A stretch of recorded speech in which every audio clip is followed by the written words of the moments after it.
Hey guys, it's Ken. We're rolling on a Repo Man mission here. If you've been following us on social media, you know that we are completely against motorcycle theft, and we've got a $1,000 reward from John Heyman and a $1,000 reward from the New England Motorcycle Museum posted for return information on bike thefts. And as you know, if you've been following us, Larry Drinkwater, who's sitting next to me in the car, his family heirloom Yamaha AT125 was stolen last night, or the night before. When was it stolen?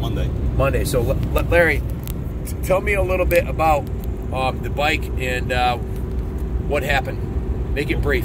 Well, I came home and my trailer had been busted into. They cut 3 locks to get in, and when I went over and looked in the trailer, my Yamaha was gone. How did it feel when you saw your dad's bike, who's now passed away, and it was your brother's bike at one point? How did it feel to know that was gone? I almost went to my knees. I was devastated. It was a bike that I had planned to restore back to pristine condition. It had been kind of neglected for quite a few years, but it was all there, and it was in really good shape for a stock bike. So this was if you've been following us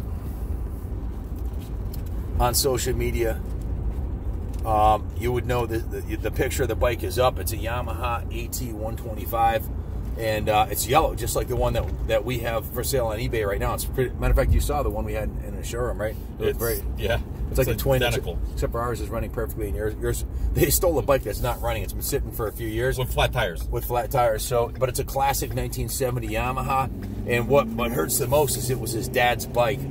This is his dad's bike, and it was stolen. And you know, when the scumbags ripped off our shop and stole the 2 bikes that were my son's, it wasn't about the money. It was like being violated. You know, having them, you know, come onto my personal property and kick the door in and steal the bike. It's more the insult to the injury.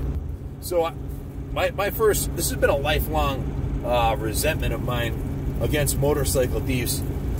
When I was about 21 years old, I had my first apartment. I had a Kawasaki KZ650 all pimped out with a Kirker on it, and some scumbags stole it out of the back of my pickup truck, and I carried around the title in my pocket for 3 years. And every time I saw a Kawasaki 650, a blue one or otherwise, I'd pull people over and check the VIN number, and wouldn't you know, I found it. I found the bike several years later in Manchester, 2 miles away from where it was stolen. I found the engine. The VIN number on the frame didn't match, but I had the VIN number on the engine, and my engine had a broken cylinder fin. It was my motor, but I couldn't get it back because the cops said they only go by the VIN number of the frame. So that was really my first time, and I've been super cautious about our bikes since then. So when we got robbed, we had footage. We had our site. We spent $34,000 on a high-end security system. So we had their voices. We had the pictures, like high-resolution photos. We put them up on social media. It was shared 256 times by noon, and the phone was ringing off the hook with people willing to turn these dirtbags in because they knew who they were. So we got the bikes back, and they went to prison. A 5-year sentence, suspended after 2, I believe it was. But they have that probation hanging over their head, so if they get in trouble right now, they are going back to prison for a long time.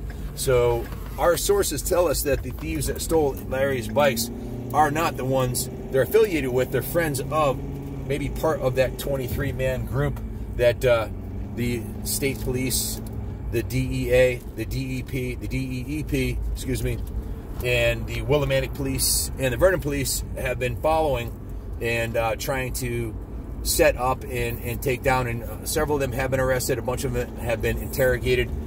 They have the list of the names. We've been working with the local MCs. Matter of fact, we're picking a brother up from a local MC. I'll just leave it at that before we roll to this final destination today to get the bike back. So yeah, it's a sore subject.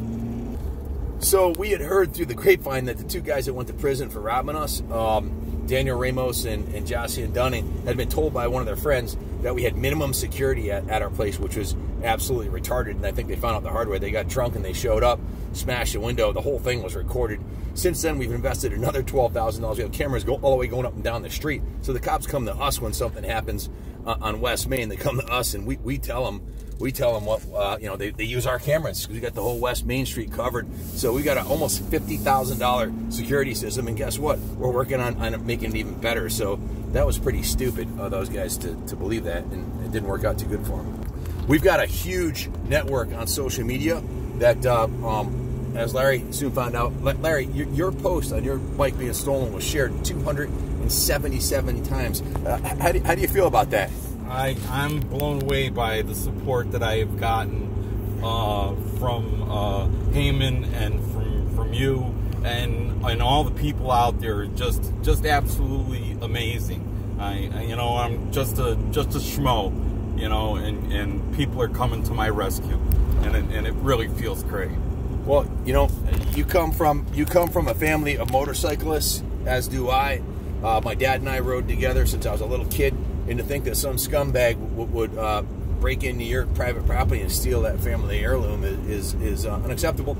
So because of our network, 277 shares, each one of those people averages about 1,000 friends. So we estimate 250,000 people have seen the post since we put it up a few days ago, and the information's rolling in, and we're rolling, and we're gonna go find this bike, and if we have to get the authorities involved, we will. So if not, that's okay too.